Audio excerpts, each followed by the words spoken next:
bonjour peuple congolais, ça dépend RO Bozali Kolanangaï, Ngaïndo Christian Bolabia, Mamba, peuple Mokonjo, peuple souverain, combattant, résistant, révolutionnaire, PNI et élite politicien non institutionnel. Bande Konangaï, donc, Otoye, pour nous expliquer les faits sociaux, politiques, économiques du pays, puisque politique est qu'il y économie, politique est qu'il y a social, yango Otoye ko expliquer yango. Otoye ko expliquer parce que situation est très confuse.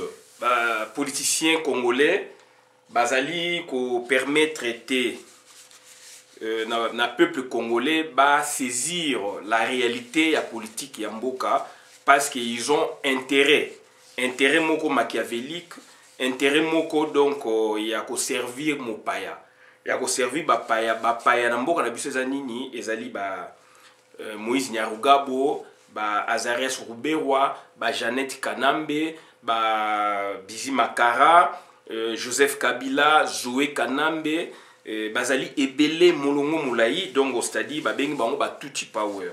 Tuti Power bakoti na mboka na biso depuis le 17 mai 97. Ye pona Kobengana Mobutu entre guillemets. Ye profiter na communauté internationale ndenge balingaki ke Mobutu akende bango profiter na sima créer stratégie. Stratégie créer yango wana bomoni bandeko na ngai ememi biso na kao puisque mutu azali koloba azalité. Donc c'est-à-dire mutu azali koloba azalité dans l'entretemps but na bango objectif na bango ezali caché et aujourd'hui objectif na bango ezali donc ouvert, ezali clair, exprimer clairement. Donc Azarias Ruberwa azako banga te, azako banga yote yete ngaite, azako lo bango na kata Kinshasa. Intention na bango clairement exprimée. Nyarugabo azali ko bakisa couche. Intention clairement exprimée. Yo Congolo zo zelani. Yo Congolo zo zela mutu mususu abundela yo, yo Congolo zo zela mutu mususu aya akote la yo. Donc alors que mboka ezali ya bino, mboka ezali ya biso, biso moko esengeli to se prendre en charge. Nyarugabo il faut que bomaye.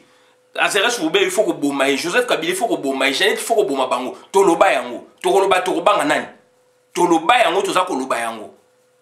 Bazali ba Congolais te, bazali ba ndeko ya Afrique. Terme na employeur bandakala. Bazali ba ndeko ya Afrique ba kende na mboka na bango. Nyarugabo il peut pas venir là pour nous imposer une logique. Il est qui lui? Il est qui lui à Nyarugabo? Voilà, donc il parle puisqu'il sait que derrière lui, il y a une sorte de groupe où il y a plus de 300 militaires au gradé na armée babengi ya Congo, alors ils ya Congo te parce que Rwandais ne ba pour sa commandement. Yango yaza ko ganga. Yango yaza ko loba n'importe quoi. Bandakala ça fait 135 ans. Ba ko ba wele mabele ya Congo te. 60 ans, aujourd'hui, toujours indépendance. Mabela Congo, la yango lelo ke bazaba congolais. Alors que basenga biso nationalité, alors que ndekona bango, donc bisengimana ayiba ki nationalité na biso. 10 ans après, 9 ans après tolongoli yango na 81. Donc bandekona c'est très important. Lelo to ko parler makambo ya consultation au bomoni Félix Azali kosala wana. But na ngwezani. Puisqu'on parle de la consultation, boye, abandi ko consulter, bit na ngeza nini toye bisaki bino. Toye sa bino bit na ngeza nini. Et lelo toye sa sous vidéo pour na nini. Toye sa vidéo parce que Congolais a bosanaka, ça c'est de 1. Deuxièmement, toye un problème il y a sémantique. Toye un problème il y a définition, il y a étymologie ya ba moana. Donc to expliquer bino dernièrement, mais tant ba koloba consultation. Il y a aussi concertation. Et les loyo, bazolinga, donc, batuna batu, bakutana batu, pour na lobby, babimisa formule moko boy. Formule nini bakobimisa na Congo. Et là, on a une consultation, il y a ça pour aboutir à quoi? Alors qu'au départ, déjà, bazali na consultation. Coalition, tu expliques déjà, et ça avant. élection na sala ba vidéo. Donc coalition et ça rendait deux plateformes, donc deux partis politiques basanganaka pour un objectif commun, pour un même projet na bango concernant la candidature. Ça c'est avant les élections. Là on parle de la coalition. Coalition déjà donc ils allaient déjà donc avant l'élection. Tu expliques bien dans la vidéo. Mais sémantiquement dans Congo, politiquement, baza pour employer le terme coalition même après les élections. Alors ils sont dans la cohabitation. Ils sont dans la cohabitation. Quand vous nommez, quand un président de la République nomme un premier ministre qui n'est pas de son camp, mais c'est une cohabitation forcée. C'est une cohabitation. Classiquement, tout le monde est en France. Biso to koya ko changer politique té puisque ba concept né outa na poto. Biso to changer concept té. So to changer concept to inventer ya biso et ko tapé na mibeko ya biso.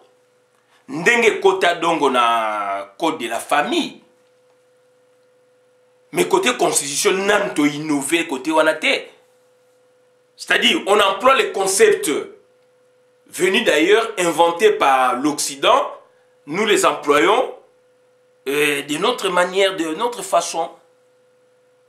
C'est-à-dire, le concept est là, on doit s'employer comme ça, on doit réaliser tel truc, mais du moins dans notre pratique, nous nous référons, n'est-ce pas, à l'éthos, nous nous référons, n'est-ce pas, donc à la pratique de la politique dans les cadres d'institutions sociopolitiques traditionnelles africaines. Donc, ça dit, Nandengsko Bakoko na bisonde bazalaki. Chef Azali Moutou, Asala erreur, Asani, dérange à Kaete, Batuna Kaete, mais dans la pratique constitutionnelle, Bozo, alors que la constitution, tout est réglé, tout est réglé, tout est réglé. Mais dans la pratique, on ne pratique pas ce qui est dans la Constitution. On pratique maintenant par rapport à notre ethos, par rapport à notre vie antérieure. Où il y a ADN, il y a politique, il y a chef coutumier. C'est ça le problème des Aléons au Congo. Bande Konanga qui peut accepter ça. Autant to mélanger yango, tant que ça la Constitution, to koti sa bulo kopé à bakoko na biso. Là maintenant, équilibre, mélange, donc s'il y a telle pratique, on comprendra que donc c'est une loi constitutionnelle. C'est une constitution. C'est un article de la constitution. Mais c'est fort de ça là mais maintenant, tout ça qu'on s'est référé dans l'Occident, pratique, c'est que tout ça qu'on s'est référé dans la tradition, dans la coutume, nous sommes où? Pourquoi pas tant où rédiger constitution, tout ça là, donc mélange wana. Na code de la famille, basala mélange wana. Ogoy ko bala mona mutute tant que pesa na nous, tant que pesi donc d'autres té. Ogoy ko bala o basan étranger ba osa ba aventure wana na obenga on aventure, bokei a na ba mairie bo balani sans que ba famille e bana, sans que famille e soit d'autres. Wana ngana obenga ezaki yanke et mariage wana bien que beaucoup vu mais ba famille baza ko ignorer yango. Pour être en harmonie, donc il faut commencer par d'abord mariage coutumier. OK, il y a une religion, mariage religieux et eux aussi quand mariage civil et surtout mariage coutumier c'est la base. Moi si au baba lié coutumièrement donc c'est-à-dire na droit na biso ezali reconnu. Il faut que les gens enregistré. Et l'enregistrement de là maintenant donc conditionnalité zali. C'est là où on n'accepte pas donc la polygamie. Puisque la dit que mariage coutumier ngel bati oko bali moi si na famille oko bali na moi si na famille non. Ça dit pour ne pas la moi si même la coutume, il faut li bala liboso et kufa. C'est ça la logique au ça dans la constitution. Mais oui, on a la base na yo na niveau à bokoko, na niveau à famille, mais si on a niveau à l'état, on ne peut déclarer basi mi balé misato. Donc ça dit, on peut déclarer, bah moussou chose na bon belé basalisko na niveau à coutume. Est-ce que basi wana na niveau à coutume basali reconnu na niveau à l'état? Ça, c'est une question. Alors que coutume déjà est salamé. Est-ce que le niveau coutume, dans commune, ça appelle donc acte de mariage coutumier? Dans ce cas, est-ce qu'il faut appeler ça mobali ou abali basimi satu na ye na coutume ba famille sangani na niveau ya commune? Donc il y a moyen d'appeler ça 2-3 actes coutumiers, il y a mariage coutumier ou ba appeler ça oyo ya ko mema kaka na niveau ya enregistrement na niveau ya mairie. Et ça dit la question, et ça la problématique. Donc c'est la même chose. Effort au législature basalaki. Effort pe sengi to sala ngona constitution, c'est là où on va se démarquer dans la logique oyo ezali importé. Puisque nous avons notre logique. Yves Le Drian aloba yango élection sama na Congo et ça mina ndenge africain. Et c'est la ndenge africain basalaki on doit nous l'imposer ou on doit discuter déjà avant que donc constituer ça. Et ça, ma proposition, il faut que le parti politique va travailler. Le parti politique, il faut travailler. Il faut que donc la base de civisme, il faut que le droit politique, donc le droit ya mboka, l'obligation na bango. Moussani bazali ko sala en tant que donc membre parti politique. Ba ke ne kunate pour na do ba betela kaka président parti politique maboko.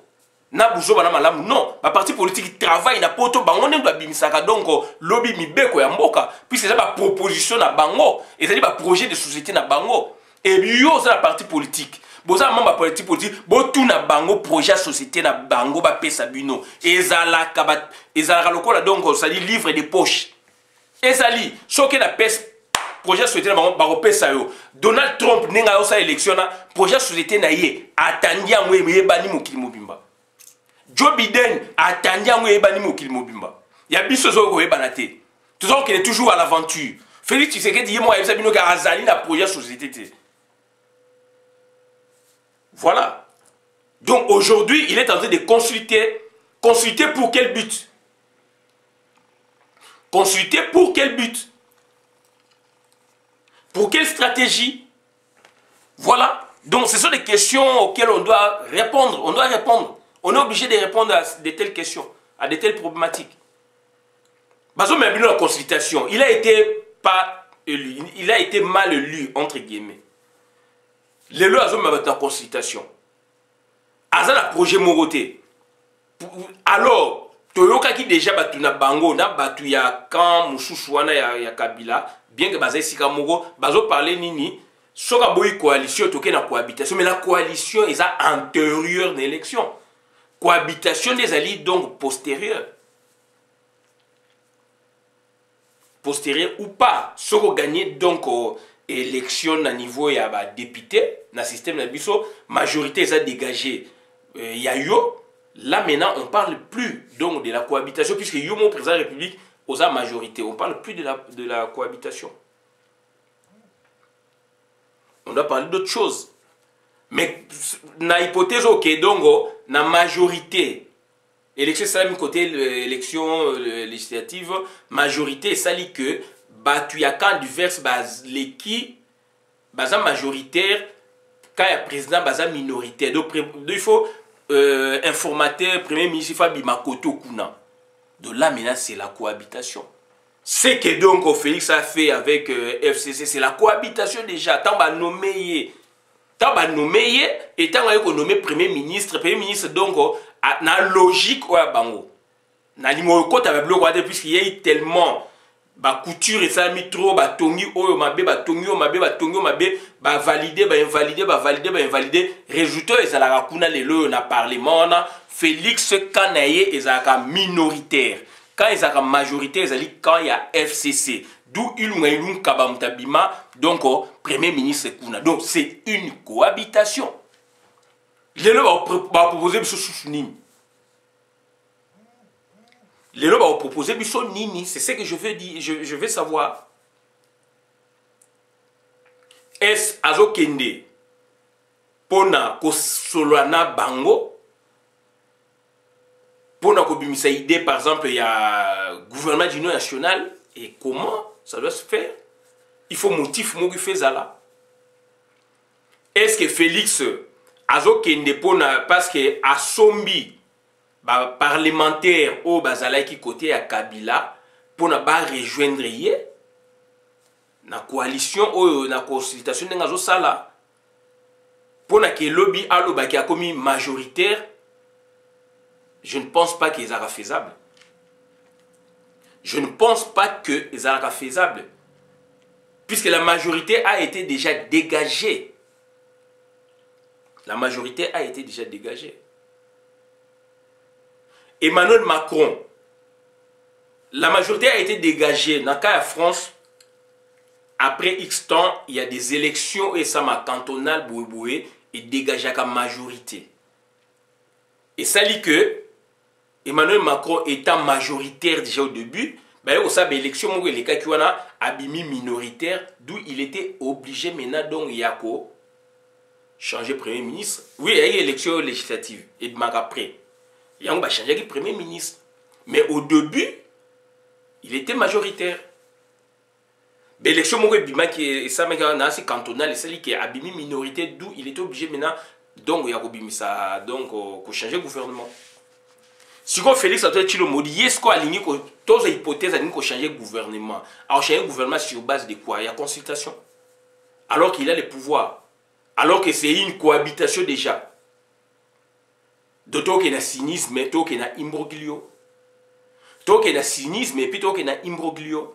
Na France, pays classiquement donc il y a Babylone Kouana. La France a connu depuis 1958 trois cohabitations. Cohabitation El Bosso, 86-88, François Mitterrand avec Jacques Chirac. À niveau législatif, élection Salamaki, donc RPR, il y a Jacques Chirac et consort, Bimaki majoritaire. Jacques Chirac étant le leader là-bas, donc Azaki informateur a comme premier ministre durant 2 ans. Ça, c'est l'élection donc 87-88. 88-95, ça c'est élection en France. Donc, c'est élection en France pour la 2e fois. Donc, cohabitation ça va entre 93, 95. Edouard Balladur. Edouard Balladur Moutouya RPR avec les Chirac, les Sarkozy et consorts. Edouard Balladur, donc Abimaki, premier ministre, puis c'est majoritaire dans le Parlement. 3e cohabitation en France. Et Salami, donc, dans la période, il y a gauche plurielle avec Lionel Jospin. Lionel Jospin, donc, étant secrétaire général de PS, a réorganisé PS, donc PS et puis donc gauche plurielle, a gagné l'élection. A comme premier ministre, donc, il y a France sous Chirac. Durant 5 ans, 97 jusqu'en 2002. On a un poto na Lionel Jospin comme premier ministre. Donc, c'est très important, Madame Toza Koloba. Si on a une cohabitation, il y a un classiquement. Coalition, et avant l'élection. On a ça la vidéo. Si on a une puisque FCC a une coalition, il y a une cohabitation. Alors la coalition, à proprement parler, ne s'entend pas en termes de majorité parlementaire, non. La coalition, c'est pour préparer un projet commun avant les élections. Une candidature commune. Pour les cas d'espèce, tout le monde a une candidature commune na Tanganyika. Candidature commune na Tanganyika. Entre donc UDPS na FCC na PPRD. Et puis drapeau peut symboliser qu'il y a un mot. Tout le monde donc na Tanganyika, banderole et Kumama. L'UDPS soutient Zoé Kabila. Candidat na élection, il y a gouverneur na Tanganyika. Ça, c'est une coalition. Avant les élections, il y a gouverneur. Dans le cas de la propagande, banini, ça, c'est une coalition. Et Zoé Kanambe abimi Mokonzi, entre guillemets, kuna gouverneur, il y a Tanganyika. Sur base de cette coalition. UDPS a beaucoup contribué. Et l'élection à Félix Antoine Tshilombo, la propagande, tout le monde a qui drapeau, ils ont circulé.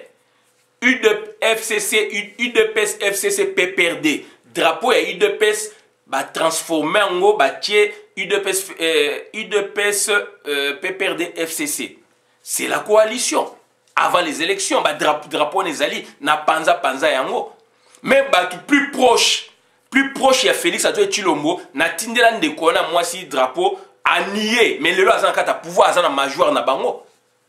Mais na Félix, cousine na ye, ngam na tindela drapeau, a boyango a rejeté. Boye, mais après, et au monde après le lot, azan na kata major, azali kuna na kata mboka. Mais na ndeko ne Félix Antoine Tshilombo. Ça, c'est une coalition. Cohabitation, c'est maintenant, après les résultats, bah, nani, quand il est gagné, bien qu'il y ait un Congrès artificiel, bah, créer.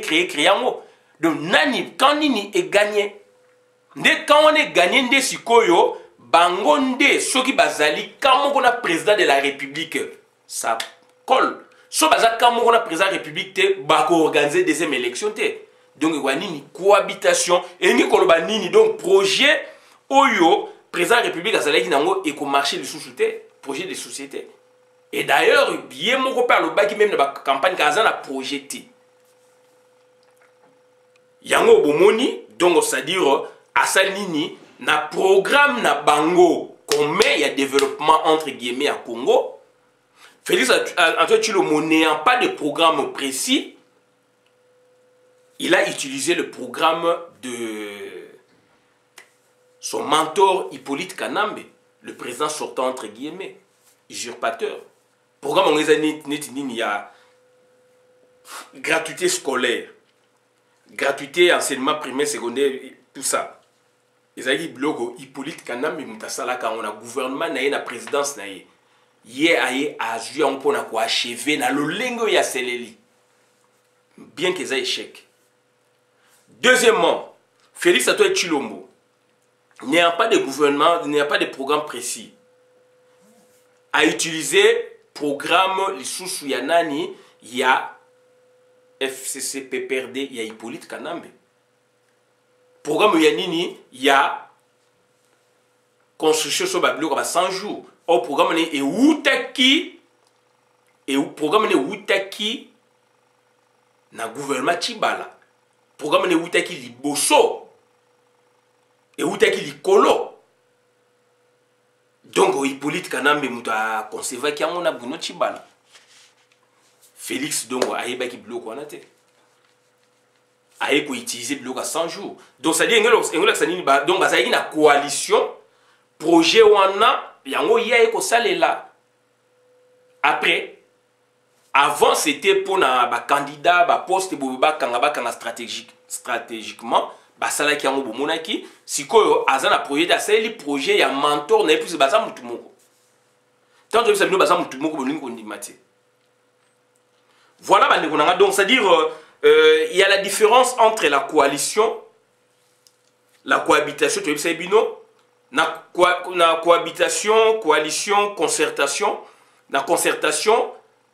Donc, il va participer au maximum et donc va proposer un droit à innovation, il y a proposition et que le gouvernant organiser le pour insérer un programme d'action yamboka. Mais par contre, dans la consultation, il mais dans l'entretien, il y a un oyaye. Puisque tu as dit donc déjà 267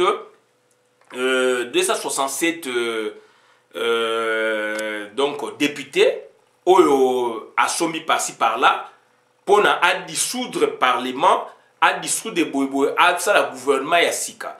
Démarche, ça serait une tricherie. Puisque classiquement, ce n'est pas ça. Raison pour laquelle, dans le Likolo, ce qui est la valeur constitutionnelle, il y a africain, mais bon, insérer en la rédaction et la constitution. Donc là, ça serait une tricherie. Tricherie moro constitutionnelle ou ni pas employer le terme. Puisque c'est ce qu'il veut faire. Net ayoka batu, donc pour na consulter la décision, oh yaza na ngweza ya binote. Bino donc a besoin de binote, a besoin de présence wana pour na donc à légitimer action naïe. Mais dans l'entretien, lui, il a son programme à lui. Donc il a déjà plus de 267 donc députés hein? Donc parlementaire déjà, on va créer une majorité. Majorité, on va la créer pendant donc, le mandat.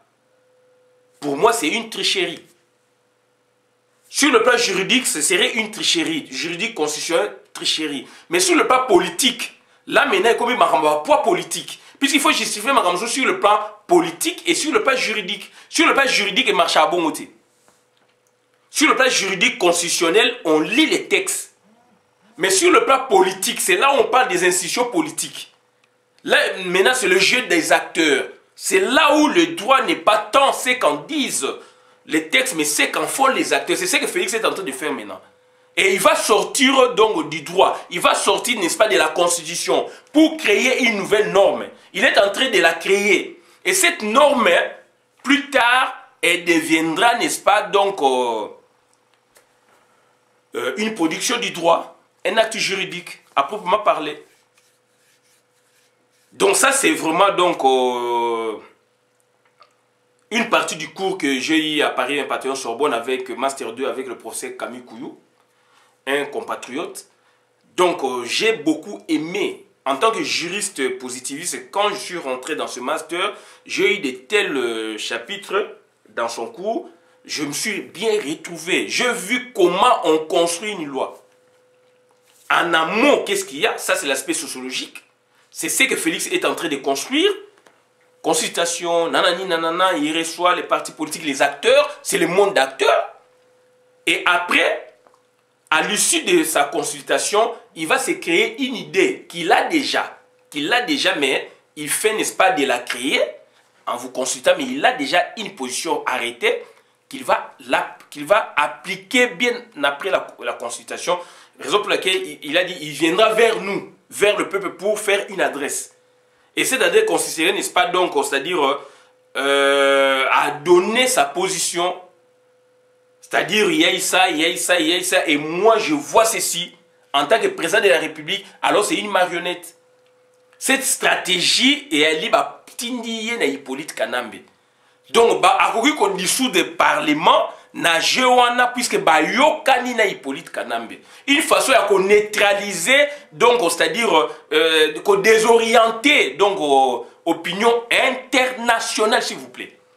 Mais opinion internationale étant préparée, étant bien outillée, et l'a bien captée, dont en voici la teneur. Donc, bandeko nangai mundele, exactement comme ça mundele était, mais mundele azali prudent. Na makambu ya Congo za ko landela ngo de près. Donc, ya ngwana déjà ba capté ye. Ba capté ba manœuvre ya zali ko sala. Donc, akoko sa yo ye bisoté. Donc, ya ngwana tolingi to tangela bino biloko oyo déjà et zali ko laksa déjà que communauté internationale, donc la France, l'Union européenne, la Belgique même vient de déclarer. La France a déclaré il y a 2 jours, la Belgique vient de suivre le pas et donc les États-Unis, je pense aussi. Donc je vais voir ici, quelque part, donc tout le temps il y a bino pour la relaxer bino qui donc ça dit ce que vous faites, c'est pas ça. Voilà, les États-Unis ont aidé à faire accepter Tshisekedi, ce qui est assez unique. Analyse Jason Sternes, directeur du Centre d'études sur le Congo de l'Université de New York. Le changement au sommet de l'État, l'implantation d'une autre élite, n'est pas un succès en soi. Pour l'instant, Tshisekedi enregistre peu de réussite et les États-Unis doivent endosser ses erreurs. Déjà, donc, ils ont vu en Tshisekedi, ce n'est pas l'homme qu'il faut. Donc, au ça na gros singe donc, ça dit quoi apprendre donc, voilà, déjà, ça, c'est donc un fait, États-Unis d'Amérique, Natangeli Binongo. Et puis, tout le la Bino Sikoyo, donc, position, il y a Didier Renders. Na checkamo quelque part, Didier Renders. Tout le monde position à Didier Renders. Didier Renders aussi a parlé. Non, c'est pas ça. Didier Renders a écrit un truc. Didier Renders a salé le Mogo Boué Bon, en attendant, tu la bino, donc Yves Le Drian, pe à lobby, tu la bino yango, et bandeko nange zali mawa mingi, zali pasi mingi, donc esengeli koyeba makamni tozali ko sala, mboka na biso eza mboka monene, tokoki ko marcher na ba bujo bate, tokoki ko kendaka ndenge wana donde toloba ngulu ngulu te. C'est un grand pays au cœur de l'Afrique. Et Sengeli, donc, bandeko nangai, tout ça, makambuko et Sengeli, vraiment, il y a solo, il y a vérité, et puis pour Namboka Nabiso, et la malam. Yves Le Drian, donc, on a checké en quelque part, tellement bloqué les Kébélé. Yves Le Drian à Lobaki. Yves Le Drian à Lobaki. Voilà. Le ministre des Affaires étrangères, Jean-Yves Le Drian, tacle ce matin la politique de la République démocratique du Congo auprès du président Denis Sassou Nguesso. Jean-Yves Le Drian affirme: au début, nous pensions que la coalition au Congo poserait problème. Mais nous sommes aujourd'hui conscients que l'incapacité de diriger du président Tshisekedi est liée à son passé d'opposant sans idéal politique. Natangé bino États-Unis, Natangé bino Yves Le Drian. Donc j'ai encore Eloko Mogo Yanani, j'ai un truc donc il y a Didier Renders. Didier Renders aussi vient de réagir dans ce sens. Donc c'est pour vous dire que donc c'est-à-dire situation est très compliquée, est très catastrophique. Donc esengeli tous à la prudent biso batu oyo to bengi ba congolais, tous à la prudent biso batu oyo tozali kolobaki tozali ko sala pona mboka, tous à la prudent parce que tozali ko mema makambu toujours une aventure. Toza ko même comme toujours une aventure donc esengeli to yeba to maîtriser ba donner o esengeli donc biso tozo kende bo bontabande balobaka et bandeko nanga ezali mawa mingi ezali mawa mingi donc Yves Le Drian na lobby nani j'avais encore il y a Didier Renders quelque part, j'avais un truc de Didier Renders. Et bandeko nanga ezali passe mingi do Félix Antoine Tshilombo azo mabat na KO donc ça dit to faire attention bandeko nangai na situation où ezali na Congo donc bazali ko mabatu pona to adhérer na projet na bango bango bazali na projet mususu donc makambo ko sala wana ezali makambu oyo ezali na Congo te. Makambo bango bazali ko sala makambo eza na Congo te. Donc Didier Renders na ki loko na ye mais échappé ngai, c'est pas grave mais to tangeli bino j'ai deux pays, il y a monde ba grande puissance États-Unis mutandimaki andimaki donc au Kabila donc Félix aza la place wana mais mutagane avec Martin Fayulu. Lelo ba comme ko regretter. Ba grand chercheur na New York to tangeli bino. Yves Le Drian à Outi Koloba. Didier Renders pas Outi Koloba. Donc il y a trois personnalités minées à Outi Koloba. On doit faire attention. Ce que Félix veut faire, ils allaient donc chaos total. Puisque Toyoki que Azali a 267 députés pour la cohabitation entre guillemets. Alors cohabitation déjà c'est salami. Ilungilung Kaba entre guillemets. Toyoki Koloba za na kana bangote. Mais surtout bito joyango bango tout baza FCC. Mais sémantiquement le fait de baza FCC au basa les ali scénario za théâtre.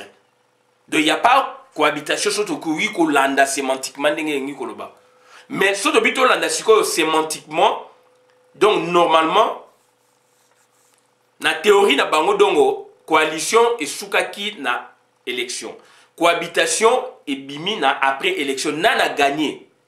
Na logique na bango bazali neti ensemble été ezaneti ilunga ba muta gagné et puis azana majorité ou azana ngwana bazali ko bloquer Félix.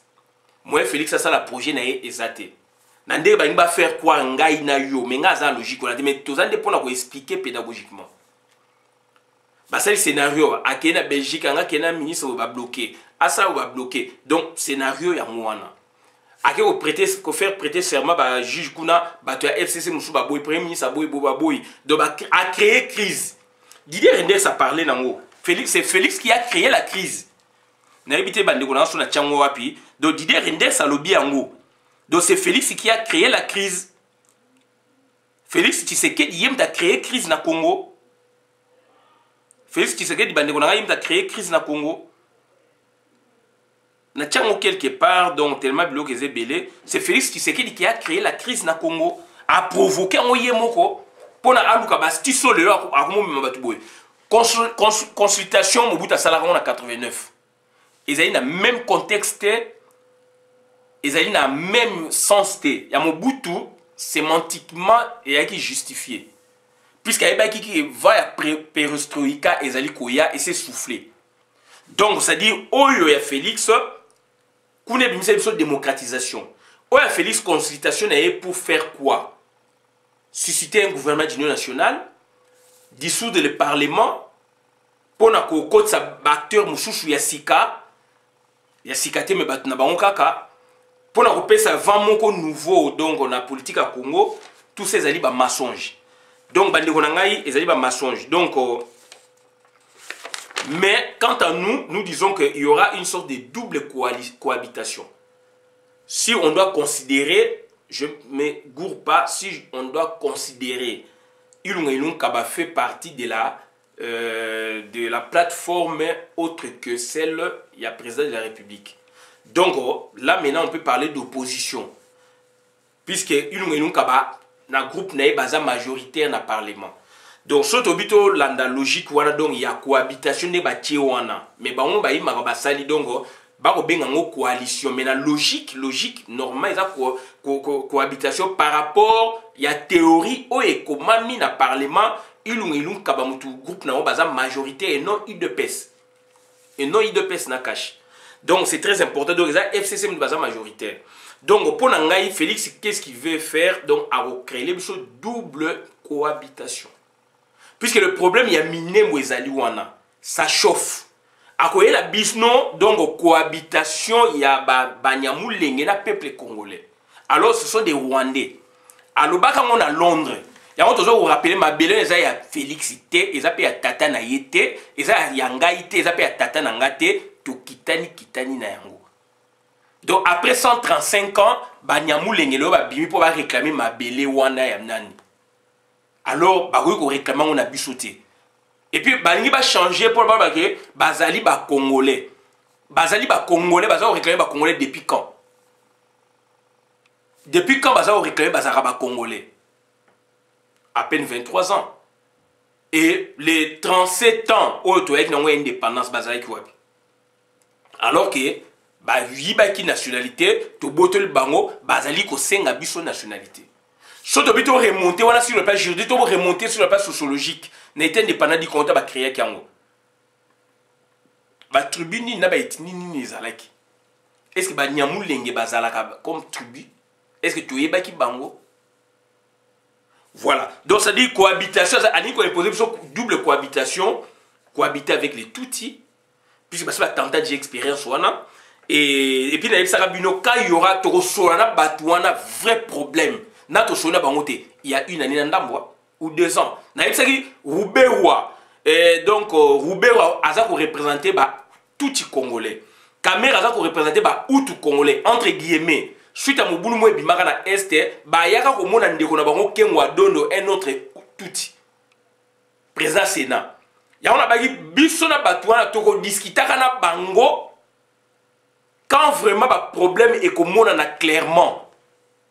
Batouana oya ko bimanga représenté par tout Congolais, oya ko bimanga représenté par tout Congolais. Bande konanga, je pense vous vous en souvenez.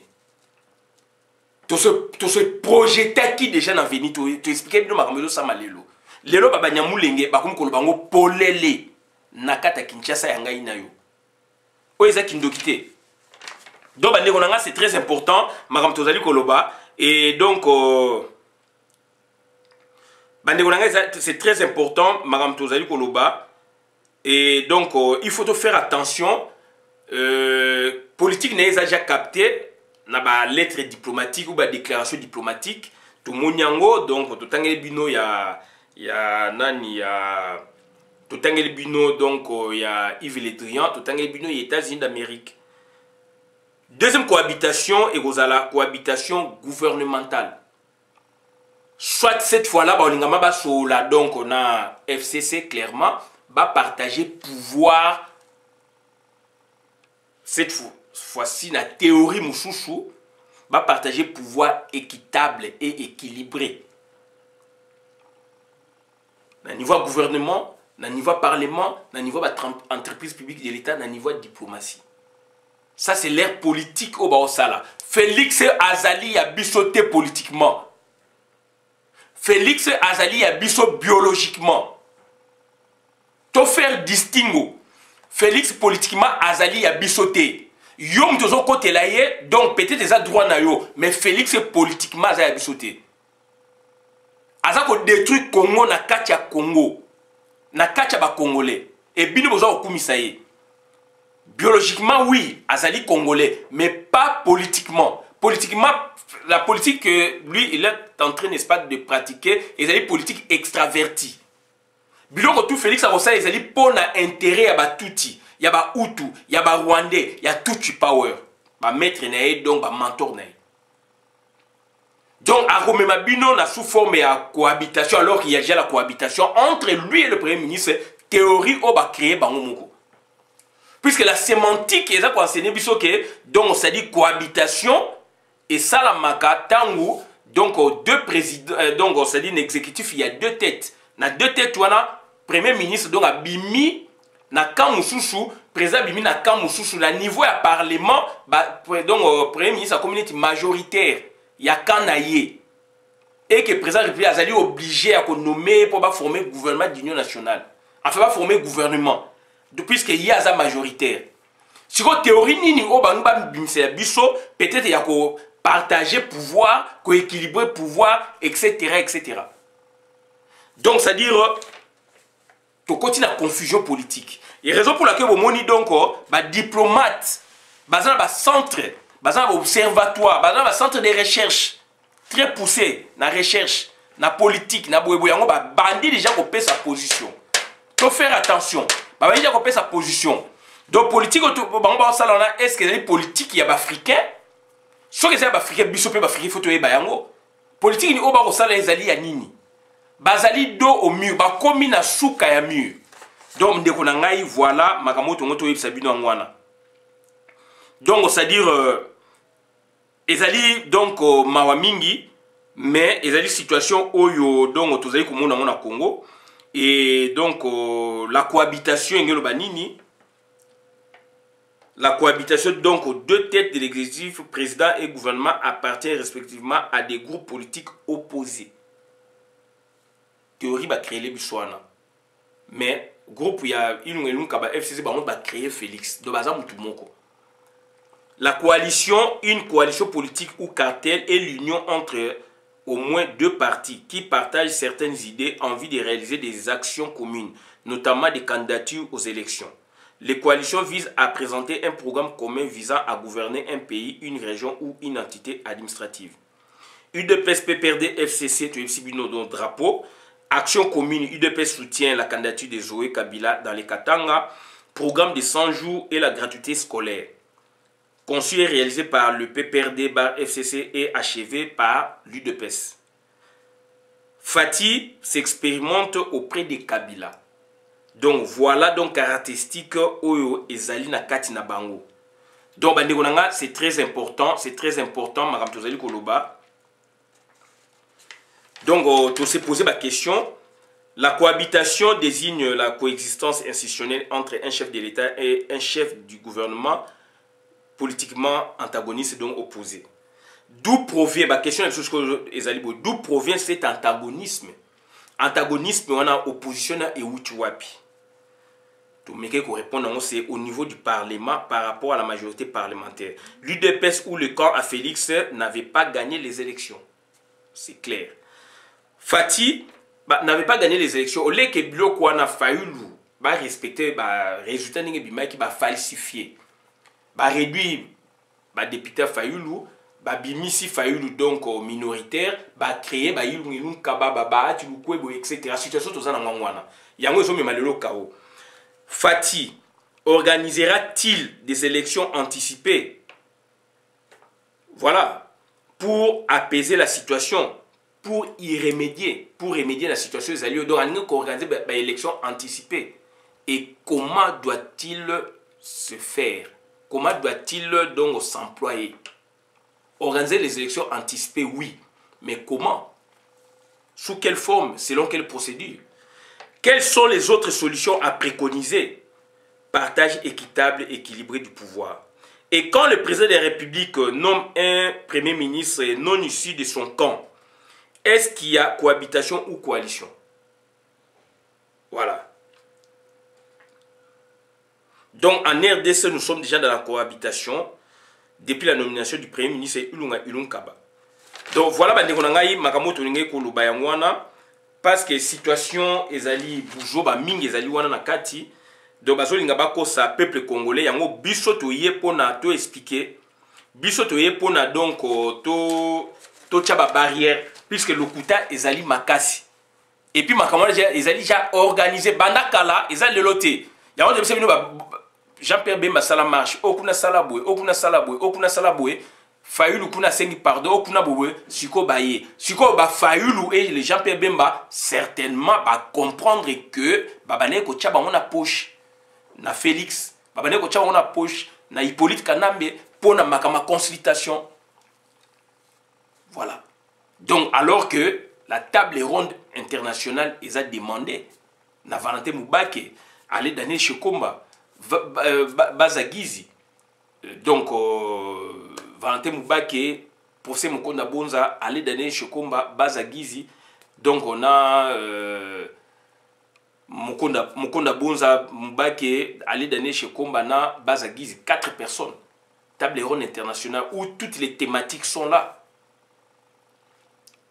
Rapport mapping, tribunal pénal international, donc pillage à la ressource à Congo, paix na Congo et puis na zone à Grand Lac, etc. etc. Voilà. Donc c'est-à-dire, mais Félix a dit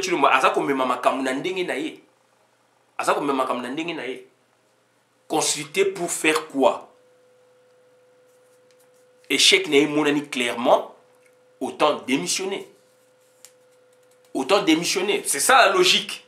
Bien qu'en démissionnant, c'est le président du Sénat actuellement qui prendrait le pouvoir, c'est un touti. Mais leur logique, c'est ça. Leur logique constitutionnelle, c'est qui n'a pas pratique. Congo, ils ont un chaos. Malheureusement, je n'ai pas eu texte et Didier Index, mais Zala qui n'a pas quelque part, malheureusement. Donc lui, il a parlé de ça. C'est Félix qui a créé le chaos. Merci. Voilà la vidéo dans la communauté. Merci. Nga Christian Bola bien maman, peuple mokozu, peuple souverain, combattant, résistant, révolutionnaire, PNI. PNI et les politiciens non institutionnels. Merci.